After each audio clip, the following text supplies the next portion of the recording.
Hi, I'm Jasmine, and this is Not Another PD. It's for helping professionals who are tired of theoretical training that doesn't translate to the work you actually do. Here, we talk boundaries, leadership, systems, and how to protect your well-being while doing complex work every day. I'm so glad you're here. Episode 22. I'm back again for part 2 of my conversation with Sarah Xanthos. Welcome back to the podcast, Sarah. Hi, so glad to be back. How exciting. I know, and for everyone who hasn't listened to episode 21, Sarah and I would encourage you to go back and listen to that because this is a continuation of the important conversation that we'd started. So I'll link that in the show notes as well. Sarah, a large part of our conversation in episode 22 was around what it means to be an empath. Could you explain a little bit more why empaths, who are commonly helping and healing professionals, often carry other people's energy without even realizing it sometimes? Yeah, I'm going to give you a really strange concept to ponder. And I'm hoping that we can really open our mind. And I'm going to be talking about energy and vibration, which is maybe a new concept for a lot of your listeners. And some will be like, yeah, now she's talking my language. So wherever you're at is absolutely perfect. Just open your mind to this and just try it on like a pair of pants. That's what I like to think about. So here's the thing, right? We are these beautiful energetic beings. We've got, people call it an aura, but we've got this energy field around us, correct? This is measurable. This is something that science has even been able to acknowledge, that we do have this energy field around us. And we are affected by other people's energy, which is what we spoke about in the first podcast. So I just wanted to explain exactly why sometimes you will feel quite depleted or exhausted after being in the presence of some people.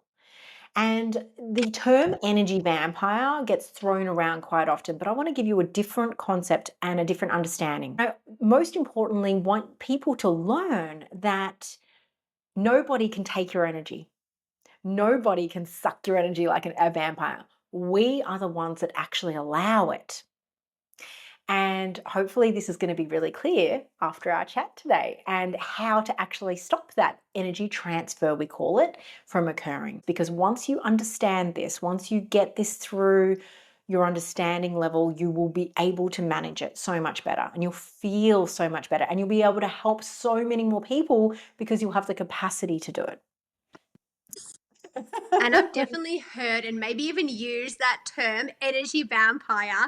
And Mhm. I've noticed in myself, like there's been times where I've worked in environments that their workplace culture is really, negative. Everyone is, venting, and it's just not, it didn't have a positive sort of work culture. And then Yeah. sometimes I noticed then at the end of the day, it's like some of that energy rubbed off on me. So I felt a little bit more maybe on edge, a little bit more agitated. And then when I compared to when I've worked in a different organization that has an amazing supportive team culture, there's good energy and good vibes, then I noticed such a shift in myself then at the end of the day where I didn't actually feel like the energy of others rubbed off on me. So I can't wait to sort of hear you dive Yeah. into this further. Sarah, what are some, I guess, simple or practical ways in which we can clear or release that energy from others? Yeah. Well, let's first get a really strong understanding of what's actually happening and what we're trying to release in the first place, because that'll be just the flow-on effect to that answer. So first of all, I want you to understand that our energy runs at a particular vibration. Okay. Our thoughts are really, really important. We understand this quite a understand that thoughts do matter because it does actually set a particular vibration that we run off. Not because thoughts just immediately manifest into something or create something, it's our thoughts. They trigger an emotion. So Yeah. when we're thinking of a newborn baby that we love, instantly we feel love. When we think about someone that did us wrong, that we're really angry with, instantly we feel angry. So our thoughts have this mechanism of allowing us to drop into an emotional state. Now, have you heard of the law of attraction? Yes, I have. Good, excellent. So, the law of attraction is simply, if you think of it in scientific terms, that you've got this particular vibration and your emotion shifts that vibration. And due to the law of attraction, let's just say you've got a really, really high vibration. It looks like a tight zigzag, thinking of love, joy, fun, excitement, happiness, right? That sends out a signal, almost like Wi-Fi. That's the best way I can describe it, into the, we'll call it the quantum grid, whatever you want to call it, matrix, universe. I don't care what you call it, it doesn't matter.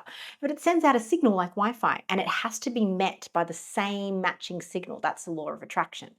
So basically, we hear all the time, what you send out, you get back. This is Yes. what we're talking about. So when you're particular at a high vibration, your reality starts to shift. More things to be happy about, more things to be in love with, more things to appreciate, more things to have compassion about, gets attracted to you. But when we have a lower vibration, let's just say it's really dense, really, really dense, we're thinking thoughts of hate, anger, frustration, jealousy, resentment, all of those. It's a really, really flat vibration. And of course, if we're sending that emotional signal out, we're going to get matched by more things to be angry about, more things to be frustrated about, more things to be resentful for. Makes sense, doesn't it? Yes. Now, my point is, let's just say we're walking around and we're on a really, really high vibe. We're at work. We're in one of those workplaces.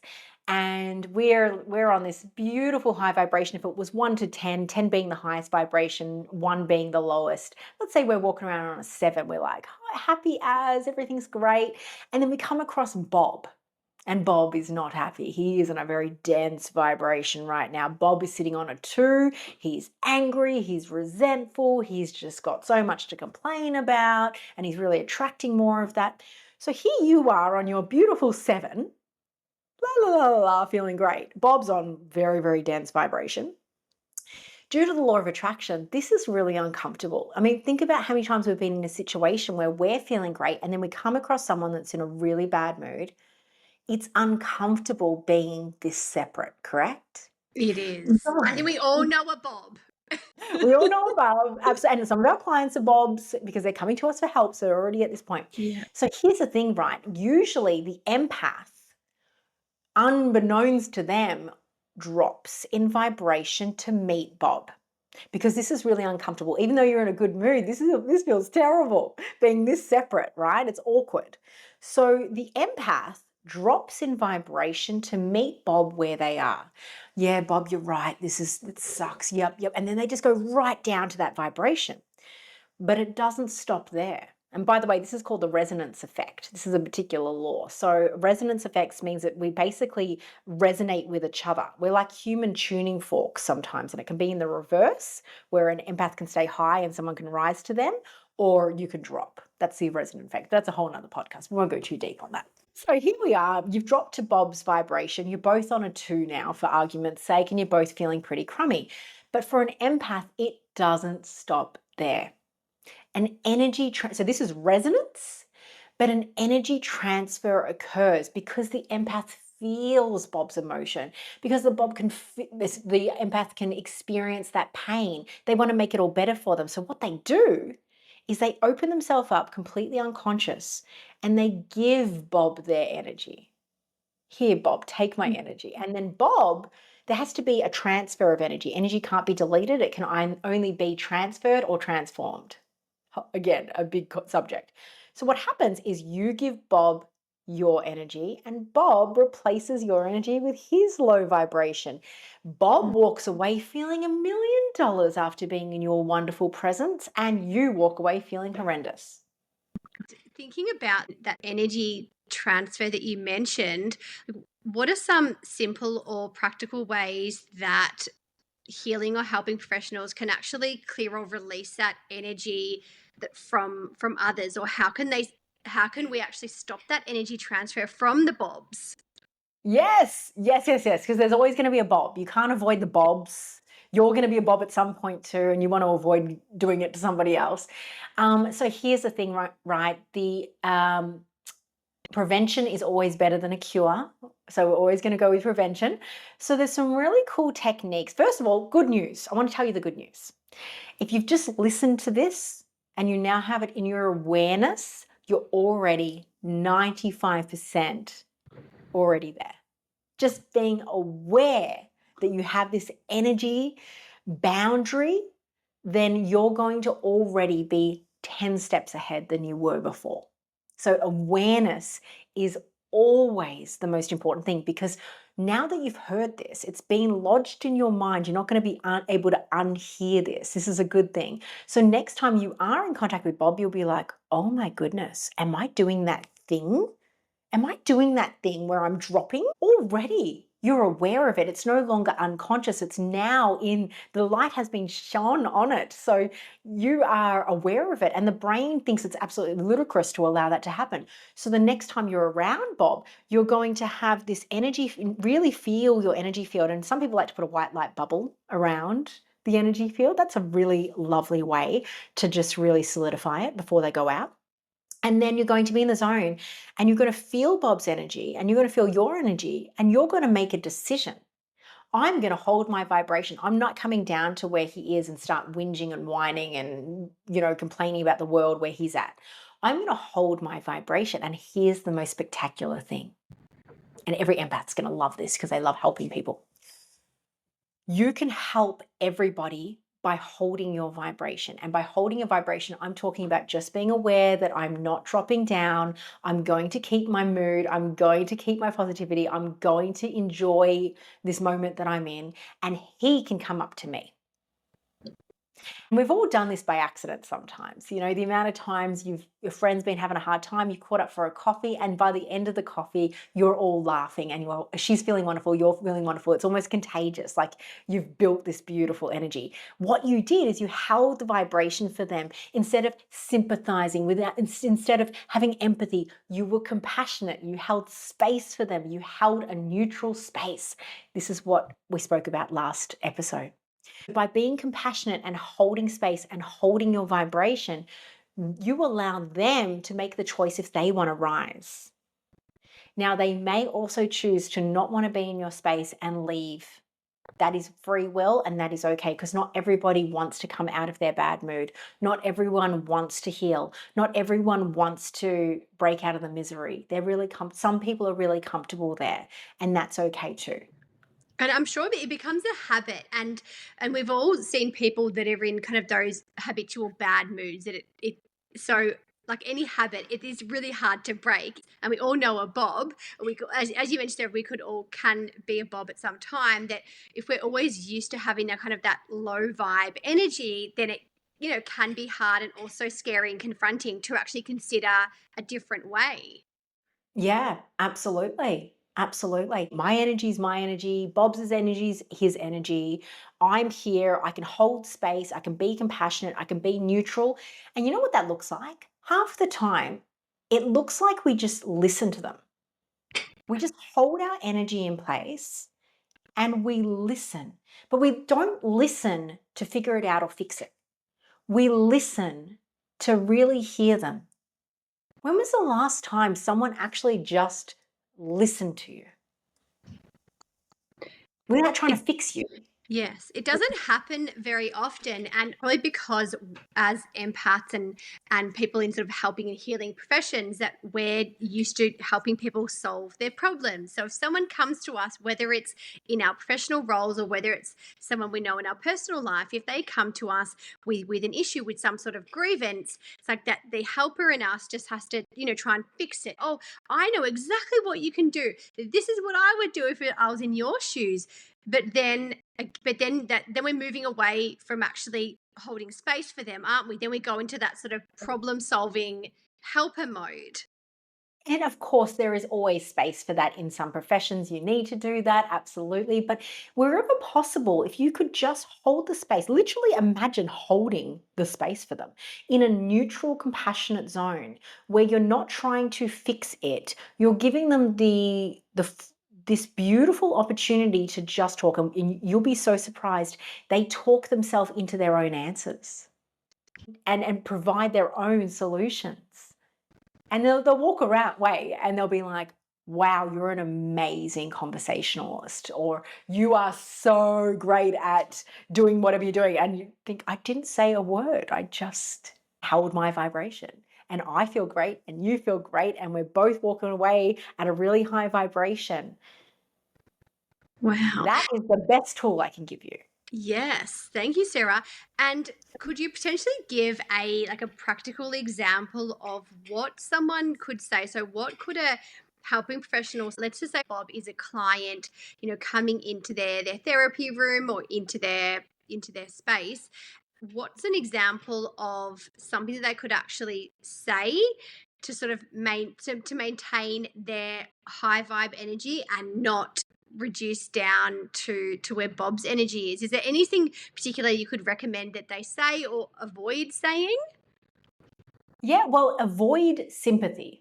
Sympathy drains both of you.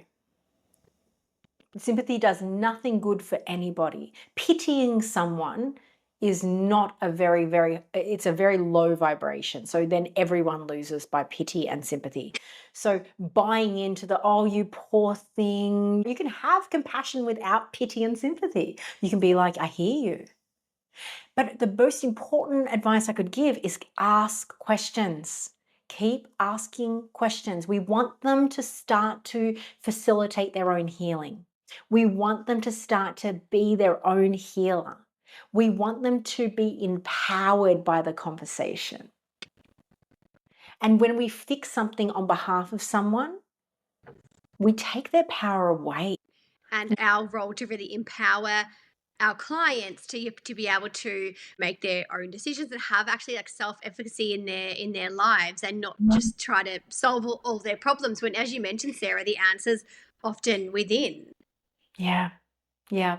And when you see the light in your client's eye, regardless of what disability they might have, I know a lot of your clients might work in the disability sector, empowering people, they have that kind of confidence, that kind of inspired activation in that gleam in their eyes. That is one of the most high vibrational experiences you can give yourself and them. At the end of every episode, I ask one signature question around boundaries. What was one boundary you struggled with implementing when you first started your healing practice? I found that because I'm an empath, and because I was falling in love with my clients, when I say that, I mean when you're an energy healer, you get to see the best in everyone. Even people that have really made some big bad mistakes in their life, you just only see the love in them when you're doing this work. It's beautiful. But what was happening is I was taking it home.